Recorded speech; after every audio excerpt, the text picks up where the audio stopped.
जय हिंद। कैसे हैं आप लोग? बढ़िया। आप सभी का स्वागत है आपके अपने डिजिटल परिवार रैंक टू हायर चैनल पर।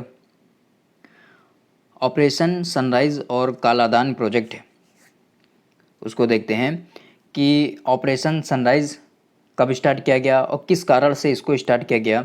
और कालादान प्रोजेक्ट है उसके बारे में भी देखेंगे, जो आपको इंडिया और म्यांमार के मध्य कालादान प्रोजेक्ट के माध्यम से जो आपका समुद्री मार्ग है उसके माध्यम से क्या भारत और म्यांमार को जोड़ता है, ये बंगाल की खाड़ी में।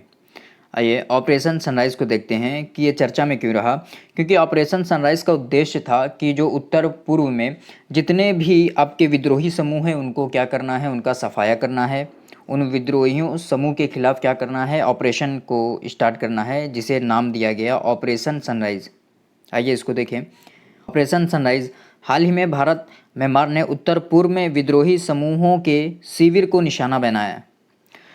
विद्रोही समूह थे आपके जो असम वाले क्षेत्र में, नागालैंड वाले क्षेत्र में, और म्यांमार से जो सटा हुआ क्षेत्र था वहाँ, जो आपके नागालैंड हो गया, म्यांमार, इन सभी क्षेत्रों में क्या विद्रोही समूह थे। तो भारत और म्यांमार ने मिलकर विद्रोही समूह के खिलाफ क्या किया, ऑपरेशन स्टार्ट किया, जिसे ऑपरेशन सनराइज नाम दिया गया।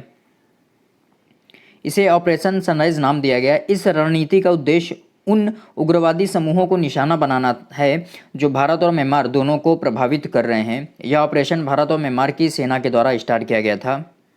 2019 में इसको स्टार्ट किया गया था, फरवरी 2019 में।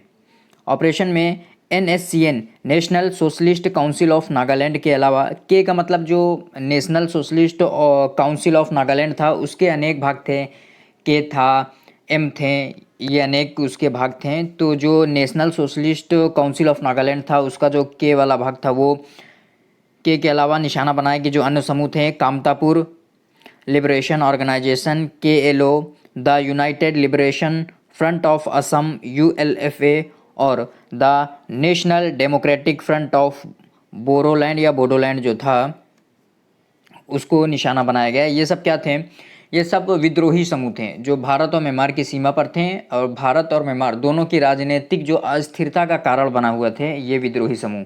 तो उनके खिलाफ ऑपरेशन सनराइज स्टार्ट किया गया। भारत और म्यांमार दोनों की संयुक्त सेना के द्वारा ये ऑपरेशन को स्टार्ट किया गया। पृष्ठभूमि क्या रही, फरवरी 2019 में इस ऑपरेशन को स्टार्ट किया गया।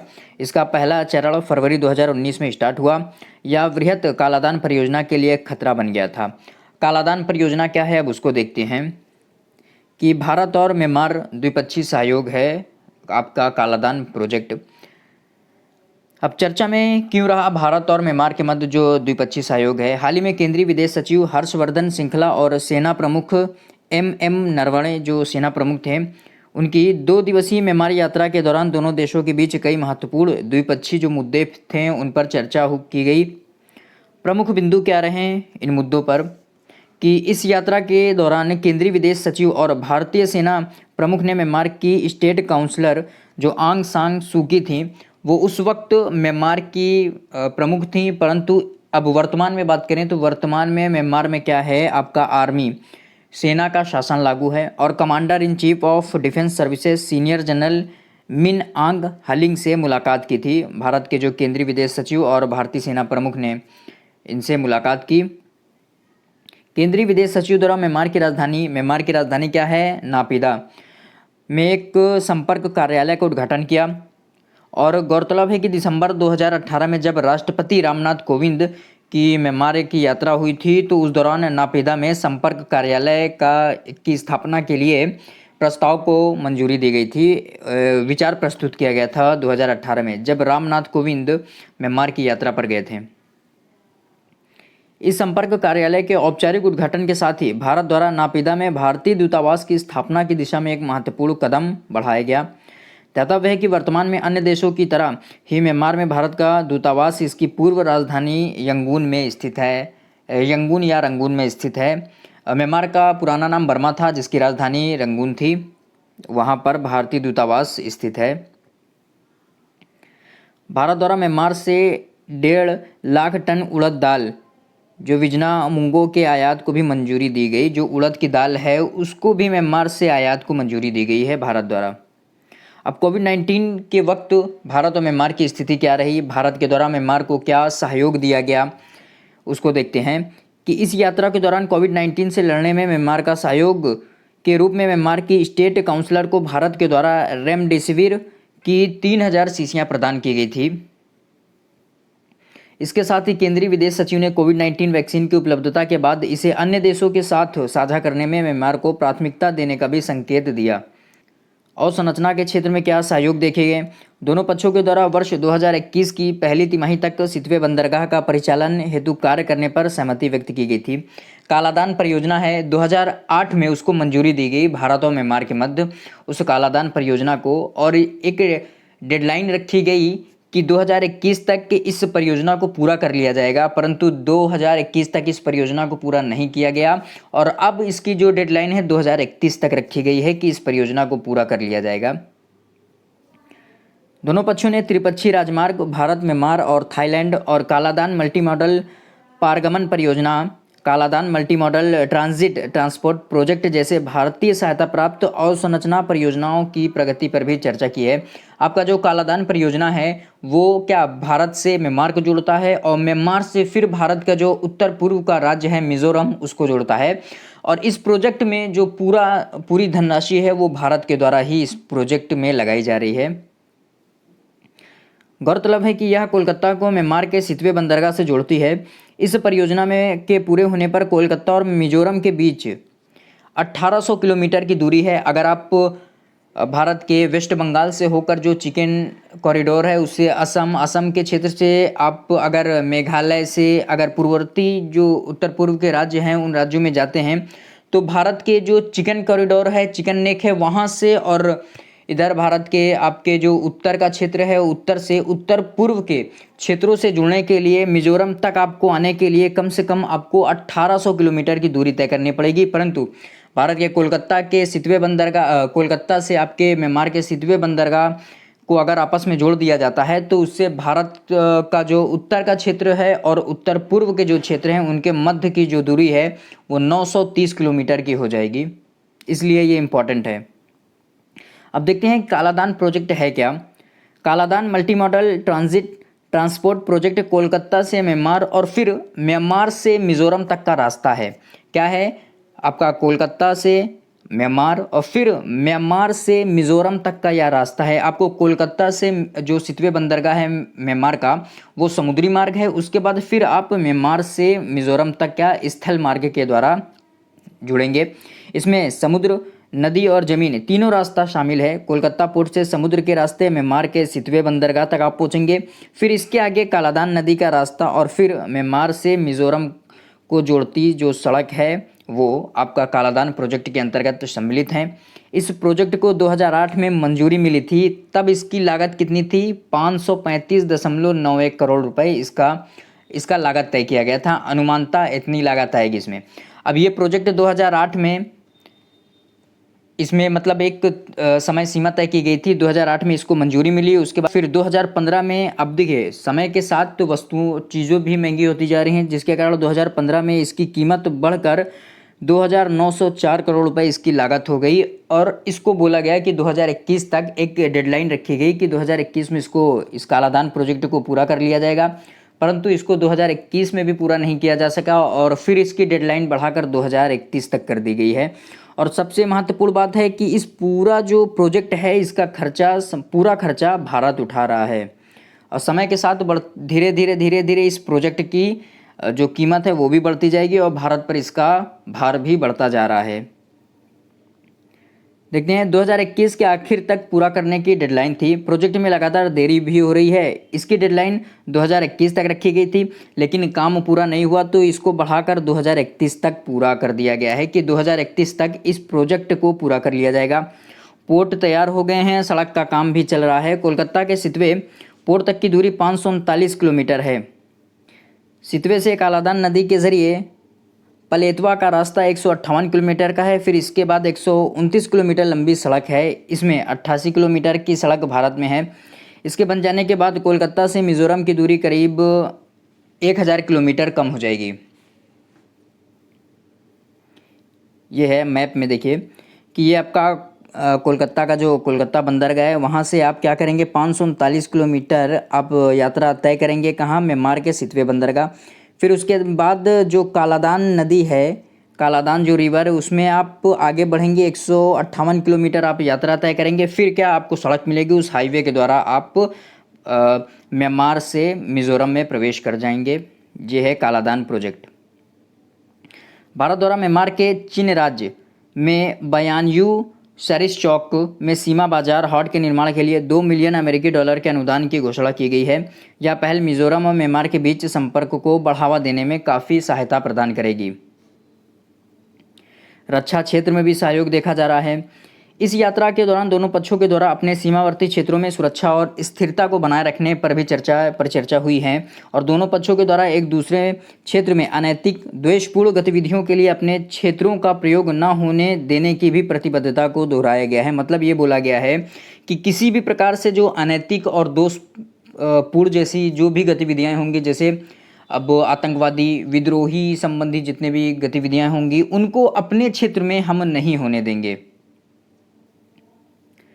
भारतीय पक्ष में मई 2020 में म्यांमार के द्वारा भारतीय विद्रोही समूह के 22 कैडरों को भारत को सौंपने के लिए म्यांमार की सराहना की गई है कि 2020 में म्यांमार ने भारत के जो 22 विद्रोही समूह थे उनको क्या भारत को सौंपा है म्यांमार ने। अब म्यांमार के सामने एक रोहिंग्या मुद्दा, ये भी क्या एक गंभीर समस्या है। ये क्या है देखते हैं इसको। रोहिंग्या शरणार्थियों के पलायन के मुद्दे पर दोनों पक्षों ने रखाइन राज्य, रखाइन कहाँ है आपका मुस्लिम राज्य है म्यांमार में, तो रखाइन राज्य विकास कार्यक्रम Rakhine State Development Programme RSDP के तहत विकास कार्यों की प्रगति को रेखांकित किया है। इसके साथ ही दोनों पक्षों ने कार्यक्रम के तीसरे चरण के तहत एक कौशल प्रशिक्षण केंद्र स्थापित करने के साथ अन्य परियोजनाओं के निर्धारण का भी प्रस्ताव रखा गया है ताकि जो रखाइन प्रांत के लोग हैं उनका भी क्या किया जा सके, विकास किया जा सके। उनके कौशल के लिए प्रशिक्षण केंद्र स्थापित किया जा रहा है ताकि उनको कौशल उपलब्ध कराकर उनको काम उपलब्ध कराया जा सके। इस यात्रा के दौरान दोनों देशों के बीच RSDP के तहत कृषि यंत्रीकरण सब स्टेशन के उन्नयन हेतु एक समझौता ज्ञापन पर हस्ताक्षर किए गए हैं। भारत और म्यांमार के बीच दिसंबर 2017 में रखाइन राज्य विकास कार्यक्रम के संदर्भ में एक समझौते पर हस्ताक्षर किया गया था। केंद्रीय विदेश सचिव ने बांग्लादेश के रखाइन प्रांत के विस्थापितों की सुरक्षित, स्थायी और शीघ्र वापसी सुनिश्चित करने के लिए भारत के समर्थन को दोहराया है। अन्य समझौते जो हुए हैं, सहयोग और समझौते हुए हैं भारत और म्यांमार के बीच, उसको देखते हैं। म्यांमार ने बागान शहर में स्थित पैगोडा की मरम्मत और संरक्षण के साथ देश में अन्य सांस्कृतिक धरोहर के संरक्षण में भारतीय सहायता का आभार व्यक्त किया है। दोनों पक्षों के द्वारा लोकमान्य बाल गंगाधर तिलक की मृत्यु की 100वीं वर्षगांठ के अवसर पर मांडले जेल कहाँ स्थित है, म्यांमार में स्थित है। म्यांमार का पुराना नाम बर्मा था, तो मांडले जेल बर्मा में, उस वक्त बर्मा उसको बोला जाता था, तो बर्मा में स्थित था। उसकी एक अद्र प्रतिमा स्थापित करने की भी योजना पर चर्चा की गई है, किसकी, लोकमान्य तिलक की। ध्यातव्य है कि वर्ष 1908 में बाल गंगाधर तिलक को देशद्रोह के आरोप में 6 वर्ष के कारावास की सजा के रूप में मांडले जेल में बंद कर दिया गया था। अब यात्रा का महत्व क्या है, भारत और म्यांमार के जो विदेश सचिव और रक्षा प्रमुख के बीच में, जो सेना प्रमुख के बीच में बैठक हुई है, उसका महत्व क्या है देखते हैं। भारतीय सेना प्रमुख और केंद्रीय विदेश सचिव की इस यात्रा के माध्यम से भारत ने म्यांमार के शीर्ष नेतृत्व को दोनों देशों के बीच नागरिक और सैन्य संबंधों को मजबूत करने की इच्छा शक्ति का संकेत देने का प्रयास किया है। गौरतलब है कि भारत म्यांमार सीमा पर उत्पन्न हो रही सुरक्षा चुनौतियों को देखते हुए दोनों देशों के बीच संबंधों को मजबूत होना बहुत ही आवश्यक है। अगला है, भारत के लिए म्यांमार और बांग्लादेश पड़ोसी देश होने के साथ ही रणनीतिक रूप से भी बहुत महत्वपूर्ण है और ऐसे में भारत के लिए रोहिंग्या मुद्दे के कारण दोनों देशों के बीच उत्पन्न हुए तनाव को कम करना बहुत ही आवश्यक है, क्योंकि जो आपके रखाइन प्रांत में जो रोहिंग्या थे वो क्या वहाँ से भागकर बांग्लादेश में आ गए थे, जिसके कारण भारत और म्यांमार के बीच जो शरणार्थी है, रोहिंग्या शरणार्थी है, उनको लेकर एक तनाव की स्थिति बनी हुई है। गौरतलब है कि बांग्लादेश ने पहले ही रोहिंग्या शरणार्थियों को म्यांमार द्वारा वापस लिए जाने के मुद्दे पर भारत के हस्तक्षेप करने की मांग की है। भारत म्यांमार द्विपक्षीय संबंध क्या हैं? भारत और म्यांमार के बीच राजनीतिक और आर्थिक संबंधों के साथ सामाजिक और सांस्कृतिक संबंधों का लंबा इतिहास रहा है। दोनों देश एक दूसरे के साथ 1600 किलोमीटर से अधिक लंबी थल सीमा के साथ बंगाल की खाड़ी में समुद्री सीमा भी साझा करते हैं। भारत और म्यांमार की अगर बात करें तो भारत और म्यांमार के बीच 1600 किलोमीटर से अधिक लंबी थल सीमा है और साथ ही साथ ये बंगाल की खाड़ी में समुद्री सीमा भी साझा करते हैं। ध्यातव्य है कि म्यांमार की सीमा पूर्वोत्तर भारत के 4 राज्यों अरुणाचल प्रदेश, नागालैंड, मणिपुर और मिजोरम से सटी हुई है। याद रखिएगा, पूछता है एग्जामों में कि भारत के उत्तर पूर्व के कितने राज्यों की सीमा म्यांमार से लगती है? आपके 4 राज्यों से लगती है, अरुणाचल प्रदेश, नागालैंड, मणिपुर और मिजोरम से लगती है। दोनों ही देश आसियान और बिम्स्टेक, आसियान में हमने बात की, आसियान में आपके 10 देश शामिल है, Myanmar, Thailand, Laos, Cambodia, Vietnam, उसके बाद आपका मलेशिया, सिंगापुर, ब्रुनेई, उसके बाद आपका इंडोनेशिया, फिर आपका फिलीपींस, ये आसियान में हो गया। बिम्स्टेक में 7 देश हैं, Bharat, Bangladesh, India, Myanmar, Sri Lanka, Thailand, फिर बाद में आपके नेपाल और भूटान भी शामिल हुए थे। जैसे अंतर्राष्ट्रीय जो संगठन है उसके साथ मेकोंग गंगा सहयोग पहल भी इसमें शामिल है दोनों देशों के मध्य। भारत द्वारा सार्क समूह में म्यांमार के पर्यवेक्षक की भूमिका का भी समर्थन किया गया है, जिसके बाद 2008 में म्यांमार को इस समूह में पर्यवेक्षक सदस्य के रूप में शामिल किया गया है। शार्क में, शार्क का मेंबर नहीं है। शार्क में कितने हैं? शार्क में 8 देश हैं आपके, मालदीव, श्रीलंका, इंडिया, अफगानिस्तान, पाकिस्तान, नेपाल, भूटान, बांग्लादेश, ये शार्क के देश हैं। परंतु इसमें आपका म्यांमार शामिल नहीं, सदस्य देश नहीं है, बल्कि एक पर्यवेक्षक देश के रूप में 2008 में इसको शामिल किया गया है। वर्ष 2018 के एक आंकड़े के अनुसार म्यांमार में भारतीय मूल के लगभग 15 से 20 लाख लोग रहते हैं और कार्य करते हैं म्यांमार में। भारत और म्यांमार के बीच 1970 में एक द्विपक्षीय व्यापार समझौते पर हस्ताक्षर किए गए थे। जून 2019 में दोनों देशों का द्विपक्षीय व्यापार 1.7 बिलियन अमेरिकी डॉलर तक पहुंच गया था। हाल के वर्षों में भारत और म्यांमार के संबंधों में महत्वपूर्ण सुधार देखने को मिला है, लेकिन हालांकि भारत और चीन के बीच बढ़ते सीमा विवाद के कारण चीन म्यांमार आर्थिक गलियारा जो है, चाइना म्यांमार इकोनॉमिक जो कॉरिडोर है CMEC जैसी पहल भारत के लिए एक बड़ी चिंता का विषय है।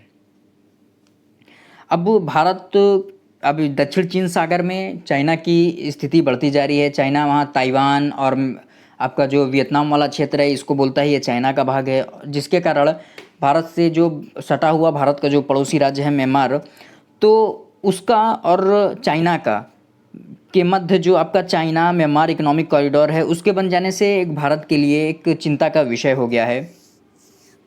अतः ऐसे में भारत और म्यांमार के मध्य संबंध अगर बेहतर रहेंगे तो भारत और म्यांमार के मध्य संबंध बेहतर होने के कारण भारत के जो उत्तर के क्षेत्र हैं उसका और भारत के जो उत्तर पूर्व के क्षेत्र हैं उनके मध्य क्या दूरी भी कमी होगी, साथ ही साथ इनके मध्य व्यापारिक गतिविधियों में भी वृद्धि देखी जाएगी। ये थे आज के टॉपिक जिसमें हमने ऑपरेशन सनराइज और कालादान परियोजना के बारे में बात की। कैसी लगी आपको वीडियो को लाइक शेयर कमेंट कीजिएगा, चैनल को सब्सक्राइब कीजिएगा। Thank you.